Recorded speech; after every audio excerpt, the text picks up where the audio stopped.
Hello જય દ્વારકાધીશ મિત્રો, કેમ છો બધા? મજામાં ને? જો આજે તો આપણે પાલક લઈ લીધી છે અને પાલકમાંથી આપણે બનાવવાના છે પરાઠા. તો સૌથી પહેલાં આપણે પાલકને આ રીતે સુધારી લીધી છે, એકદમ પતલી અને લાંબી આપણે સુધારી લીધી છે અને તેને પાણીથી આપણે સારી રીતે ધોઈ લીધી છે. તો ચાલો પરાઠા બનાવવાનું શરૂ કરીએ. તો એના માટે આપણે સૌથી પહેલાં એક કાથરોટમાં ઘઉંનો લોટ લઈ લઈશું. ત્યાર પછી આપણે તેમાં થોડો ચણાનો લોટ એડ કરી દઈશું. તેનાથી આપણા જે પરોઠા છે તે સ્વાદમાં ખૂબ જ ટેસ્ટી બનશે. હવે આપણે તેમાં બધા મસાલા એડ કરી દઈશું.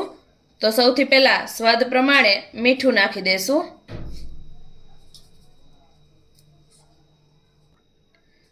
ત્યાર પછી તેમાં હળદર, થોડો ગરમ મસાલો, લાલ મરચું પાવડર,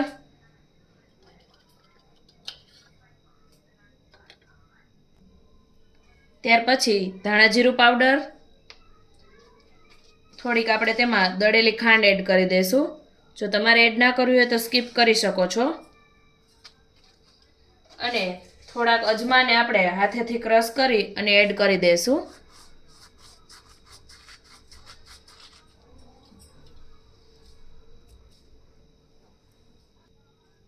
હવે આપણે તેમાં આદુ મરચાં અને લસણની પેસ્ટ એડ કરી દઈશું. ત્યાર પછી આપણે તેમાં 2-3 ચમચી જેટલું દહીં એડ કરી દઈશું.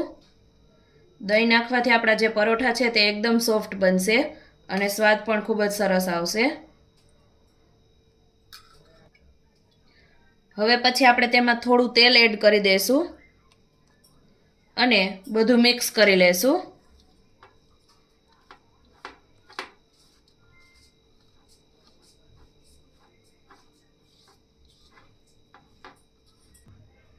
હવે આપણે તેમાં જે આપણી પાલક સુધારી અને ધોઈને રાખી છે તેને એડ કરી દઈશું. અત્યારે આપણે પાણી એડ નથી કરવાનું, કારણ કે પાલકને આપણે ધોઈ છે તો તેમાં પાણીનું પ્રમાણ એટલું હોય જ છે. એટલે આપણો જે લોટ છે તે એમનેમ જ બંધાઈ જશે. જો પાછળથી જરૂર પડશે તો આપણે પાણી એડ કરશું.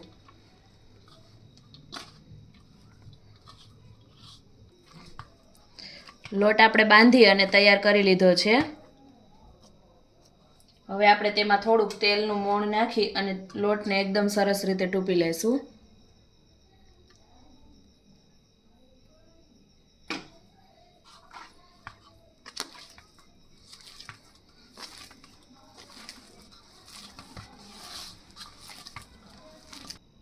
હવે આપણે તેમાંથી થોડો લોટ લઈ લીધો છે અને તેમાં થોડો કોરો આપણે ઘઉંનો લોટ લગાવી લીધો છે.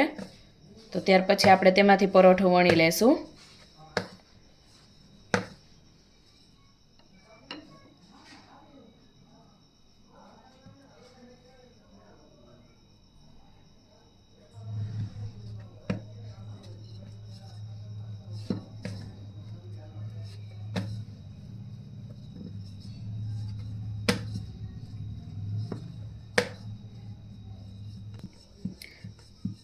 આ રીતે આપણે તેમાંથી ત્રિકોણ પરોઠું બનાવી અને તૈયાર કરી લઈશું. તમારે ગોળ બનાવવો હોય તો તમે ગોળ સાઈઝમાં પણ તૈયાર કરી શકો. આ રીતે આપણે બધા પરોઠા વણી અને તૈયાર કરી લઈશું. હવે આપણે તવી ઉપર તેને શેકી લઈશું.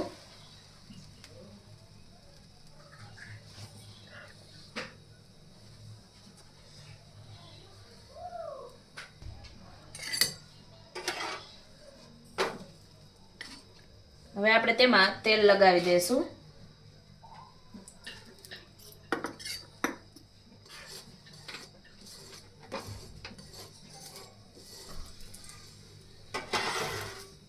પછી બીજી સાઈડ પણ આપણે તેલ લગાવી લઈશું.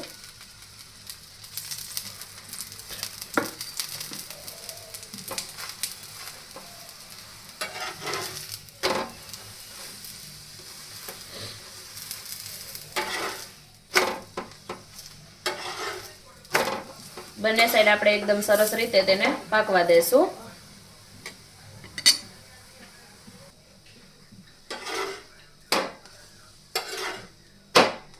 બંને સાઈડ એકદમ પાકી ગયું છે. તો હવે આપણે તેને ઉતારી લેશું.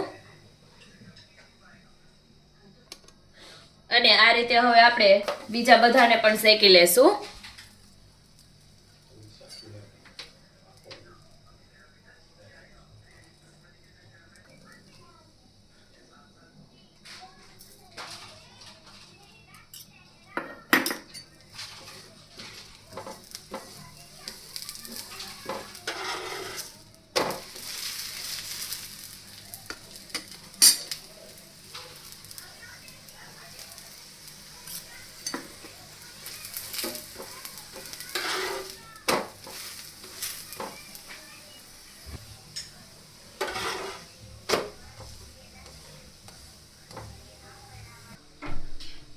તો તૈયાર છે આપણા પાલકના પરોઠા.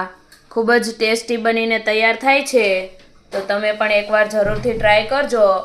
અને પાલકનો સ્વાદ તૂરો હોય છે તો ઘણાને પાલક ભાવતી ના હોય છે, એટલે શાક એનું ના ખાય, પણ આ રીતે પરાઠા બનીને તૈયાર થાય તો બધા ખાય છે અને બધાને ભાવે છે. તો એકવાર જરૂરથી આ રીતે ટ્રાય કરજો અને કમેન્ટ કરીને જણાવજો કે તમને રેસીપી કેવી લાગી. વિડીયો ગમે તો લાઈક કરજો, શેર કરજો, અને જો ચેનલમાં નવા હોય અને ચેનલને હજી સુધી સબસ્ક્રાઈબ ના કરી હોય તો ચેનલને સબસ્ક્રાઈબ પણ જરૂરથી કરી દેજો. અને આ પરાઠાને તમે દહીં સાથે, ચટણી સાથે, કે પછી આ રીતે રાયતા મરચાં સાથે, કે કોઈ પણ સોસ સાથે, કે શાક સાથે ખાઈ શકો છો. તો એકવાર ઘરે જરૂરથી ટ્રાય કરજો અને વિડીયોને લાઇક શેર કરવાનું ના ભૂલતા. અને આવી અવનવી ગુજરાતી વાનગીઓના વિડીયો જોવા માટે એકવાર અમારી ચેનલની અવશ્ય મુલાકાત લેજો.